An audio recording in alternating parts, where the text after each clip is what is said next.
Dans un instant, découvrez qu'il ne sert à rien d'être un bon marin si l'on n'a pas le bon bateau. Tant pis quoi, tant pis. Les voiles, elles ont qu'à se déchirer, je bouge pas de là où je suis. En fait, j'ai un coup vraiment de morale zéro, je suis en stress et je me dis, là, on va mourir. Je pense vraiment qu'on va mourir.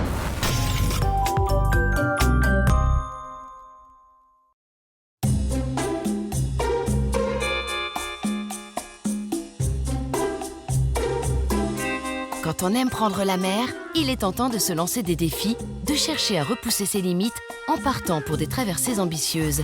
C'est le cas de Meiku et de son frère Chris. Pour réaliser son rêve d'évasion, Meiku achète un bateau. Un voilier amarré dans le sud de la France, près de Saint-Raphaël. Mais il n'a pas vraiment le temps de se réjouir de son achat. Il y a eu un coup de vent très fort, le mouillage a cassé et le bateau il s'est retrouvé dans les rochers, tout éclaté, pendant que moi j'étais à Malte. Donc je suis dégoûté de chez dégoûté, je prends un avion et j'arrive et là je trouve le bateau fracassé dans les rochers.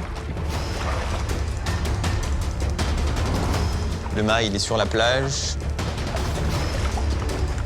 Dans le bateau il y a des trous de partout, il y a de l'eau dans le bateau. Et puis il est vraiment posé, il est bien sur la plage. J'essaye moi-même de le remettre à l'eau, mais ça sert à rien, ça pèse 3 tonnes. Mais Meiku refuse de se laisser abattre, il a un plan B. Je décide d'appeler tous mes amis en leur disant on se fait une boat party, vous venez avec des chips, des bières, et puis on va s'amuser à essayer de le remettre à flot. On regarde vite fait des vidéos sur YouTube pour essayer de trouver un peu comment on fait. Et là, on commence à réparer le bateau pendant 3 jours, en fait, non-stop, même la nuit, avec le plus de monde possible qui était disponible. Donc on répare avec notre talent de réparateur du dimanche. C'est pas beau, il y a une grosse pâtée de colle qui dépasse un peu partout, mais on pense qu'on a réparé plus ou moins tous les trous. Donc j'avais un peu peut-être trop confiance en nous, mais je me suis dit ouais, ça va marcher. En 3 jours seulement, la volonté et la bonne humeur de ces jeunes font des miracles. Le bateau est réparé et prêt à prendre le large pour voguer vers Malte. C'est le premier grand voyage de Meiku en tant que skipper. Je pars juste avec une amie, donc on n'est que 2. Et je suis dans un état d'esprit un peu détendu en me disant bon ça y est, maintenant on part, donc ça va, il n'y a plus qu'à tracer et puis on va y arriver quoi. Au bout de 2 heures où on est parti, en fait on s'aperçoit qu'il y a pas mal d'eau au fond de la cale du bateau. Et genre vraiment pas mal quoi. Ça commence à monter, il y a peut-être 10-20 cm d'eau. On écope pour voir si c'était juste de l'eau qui était là d'avant. Et en fait, je m'aperçois qu'il y a un petit ruisseau qui coule comme ça sur le côté et qui remplit non-stop. Donc ma copine conduit et moi j'essaye de réparer. J'arrive pas à voir d'où vient l'eau en fait. Et ça coule, ça coule. La décision, elle me revient parce que ma copine, elle n'y connaît rien.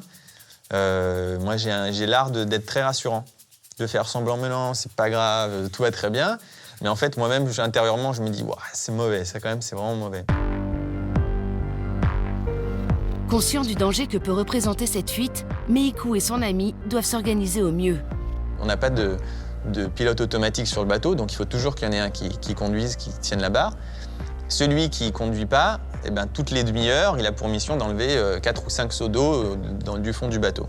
Donc en pleine nuit, quand on se repose, il faut quand même se lever toutes les demi-heures pour écoper. Donc en fait, on dort jamais presque, ou vraiment pas beaucoup. On dort très très mal. On fait la traversée jusqu'en Corse et j'arrive à trouver, en fait, c'était un tout petit trou qu'on avait zappé, mais l'eau, au fur et à mesure, ça s'infiltrait. Et donc là, je répare ce petit trou et puis le problème de l'eau, au fond, est réglé.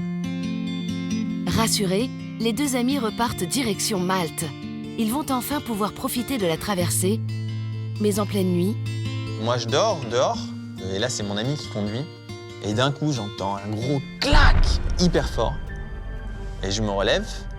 Et là, il y a mon ami qui regarde le mât et qui me dit « Mikiou, c'est normal que le mât fasse ça ?» Et le mât, en fait, il était totalement de côté. Il était en train de tomber. Donc là, j'ai un petit coup de panique. Je cours au mât pour affaler les voiles, donc pour descendre les voiles, pour les enlever, pour plus que ça force trop. Et le mât, il bouge dans tous les sens. Je prends une corde pour essayer de remplacer un peu la câble qui a pété. ça le maintient un tout petit peu. Et donc on décide de faire un arrêt à l'île d'Elbe pour essayer de réparer. Déjà d'essayer d'arriver jusqu'à l'île d'Elbe sans que le mât tombe. Donc pendant 2 heures, on ne parle pas beaucoup. On a les yeux fixés sur le mât et on stresse pas mal, ouais. En se disant il faut qu'on arrive à l'île d'Elbe. Au moins on sera entre guillemets sauvés, quoi. Enfin ça ira. Les marins d'eau douce arrivent tant bien que mal jusqu'en Italie. À quai, ils parviennent à réparer le mât du bateau. Quelques jours plus tard, Chris, le petit frère de Meiku, les rejoint. Moi j'arrive, donc ça y est, c'est les vacances scolaires, ça commence, les vacances. Je vais vous retrouver mon frère pour partir en voilier pendant au moins 1 semaine pour ensuite aller à Malte. J'étais jamais parti comme ça en pleine mer pendant si longtemps, faire une traversée comme ça, quoi. Donc moi c'était vraiment le départ en aventure. Gagné par l'enthousiasme de Chris, l'équipage reprend espoir et le bateau tient bon. La traversée jusqu'en Sicile se passe sans la moindre panne. Il n'y a plus qu'une traversée à faire pour aller à Malte. Donc on a réussi, quoi. En gros, on se dit c'est bon, on se relâche un peu moralement, on se dit yes, on a réussi. On se trouve une réserve naturelle avec une petite crique et tout. On met le bateau là et on se dit on va descendre un peu, on va aller se faire un resto, ça va être zen. Donc on descend, on va se faire une bouffe, tout se passe bien. Et ensuite, en fin de journée, on revient pour récupérer le bateau, pour continuer. Et il n'y avait plus de bateau. Le bateau était plus là. Et là, on s'est dit merde, l'ancre, elle n'a pas dû tenir ou quelque chose, le bateau a dû dériver. On a commencé à courir sur la plage, à essayer de chercher au loin si on voyait une trace du bateau. On se mettait en hauteur, on scrutait. En plus, il y avait toutes nos affaires dedans. Il y avait tout, quoi. Encore une galère, ça s'arrête jamais, quoi. On était presque, pourtant on y était presque. Affolé, Meiku et son équipage fouillent les environs. Au bout de 2 heures, coup de fil des gardes-côtes, le bateau a été retrouvé. Mais la joie de Meiku va être de courte durée. Et on monte dedans pour voir, et là, il n'y avait plus rien. Il n'y avait plus le moteur, il n'y avait plus le GPS, il n'y avait plus la radio, il y avait tout l'équipement, en fait. Tout l'équipement. Il n'y avait que le bateau, le radeau de survie qui était encore là, parce qu'il est immatriculé. Des malfaiteurs ont pillé le bateau avant de le laisser dériver. Un grand coup de malchance. Donc là, pour moi, un gros moment de blasage. Je suis vraiment très frustré. Et puis bon, on se dit, bon allez, non, on y est là, il faut aller jusqu'au bout, on va le rééquiper. Je trouve un moteur 4 chevaux, c'est rien, en navigation, c'est vraiment rien. Même le bateau annexe, il a plus normalement que 4 chevaux. Et une radio à main, mais encore pire que celle qu'on avait avant, acheter d'occasion à 20 €, vraiment. Et c'est tout en fait. Malte, le point d'arrivée est si proche et la météo annonce un calme plat, les jeunes navigateurs reprennent espoir et se lancent dans la dernière ligne droite. On navigue 2-3 heures, on commence un peu à s'éloigner de la Sicile. Et en fait, d'un coup, je vois au loin une barre de vent, parce que ça se voit le vent quand il arrive en mer, mais une barre d'un vent vraiment fort qui arrive, quoi. Les vagues commencent à devenir vraiment grosses. Ça bouge et puis ça commence vraiment, en tout cas pour moi ça commence vraiment à devenir long et j'ai hâte d'arriver et je commence vraiment à être fatigué. Et en fait, au bout de 4-5 heures de navigation, le courant il se coupe et on n'a plus de lumière. Et entre la Sicile et Malte, il y a un trafic de supertankers gigantesque. Et là, il y a un bateau qui arrive et il doit passer à 200 mètres de nous, à pleine vitesse, un énorme truc, un énorme truc. Il passe à côté de nous, je suis sûr qu'il ne nous a pas vus. Je suis certain qu'il ne nous a pas vus.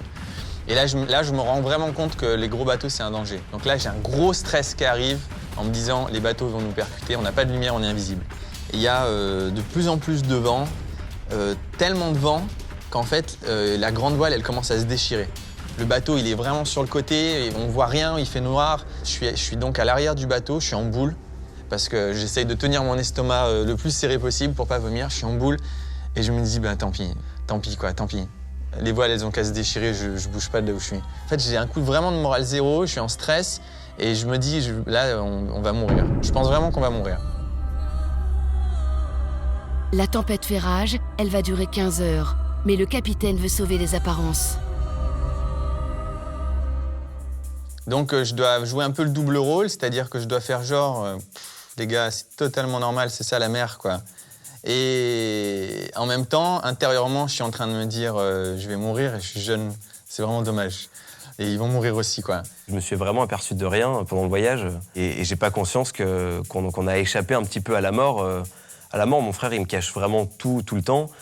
il fait en sorte de me rassurer, de me dire non mais t'inquiète, c'est normal, tout va bien. 2 jours après leur départ de Sicile, l'île de Malte apparaît enfin à l'horizon. Quand je vois la Malte en vue, en fait, là, je suis vraiment super content, surtout que moi, j'avais passé vraiment toute la nuit à dormir. Donc, je sors du bateau. C'est le départ des nouvelles vacances où on va être enfin à terre et profiter de l'île de Malte. Si l'aventure s'est finalement bien terminée, Meiku et son équipage ont pris d'énormes risques en partant sur un bateau en mauvais état. On ne les y reprendra pas. Une fois que c'est fini et qu'on est sorti des galères, je prends la décision directe de dire je ne remettrai plus jamais les pieds sur ce bateau. Et c'est ce que j'ai fait. Je l'ai sorti de l'eau et j'ai dû le retaper quand même parce qu'il était bien amoché par la traversée. On l'a retapé et on l'a revendu.